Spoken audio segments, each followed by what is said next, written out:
erayada ku saabsan xaaladda degdega ah kuma filna in ay sharaxaan waxa ka dhacaya Maraykanka xilligan. Lama arkin rabshado jinsiyadeed oo sidan u ballaaran tan iyo markii la dilay Martin Luther King sanadkii 1968. haddii muuqaaladani aynu ka dhigno madow iyo caddaan waxay u ekaanayaan kuwii lixdameeyadii. xilligaasi oo ahaa markii halganka dadka madow uu gaaray guulo waaweyn. dadka u ololeeya xuquuqda ayaa waday sharci lagu soo afjaray kala sooca dadka Maraykanka iyagoo u helay xaq in ay codeeyaan dadka madow ee Maraykanka. laakiin hawshu ma dhammaan. arxandarrada booliisku mar walba ay adkayd in sharci laga soo saaro. dadka madow ee Maraykanka marna ma helin sinaan xagga mushaarka oo ah dhibaato ilaa maanta taagan. xanuunka cunsuriyadda muddo ayuu taagnaa. waa dhaawac markii uu bogsan rabo haddana mar kale ay dhacdooyin dib u damqiyaan.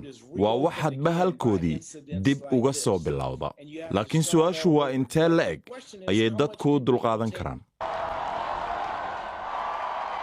dad badan ayaa filaya in doorashada madaxweynihii ugu horreeyey ee madow ah ay dhayi doonto dhaawaca dadka madow.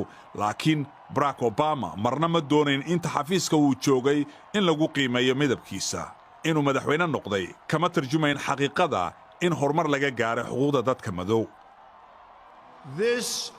dilalka ka socda Maraykanka waa in la joojiyaa oo la joojiyaana hadda.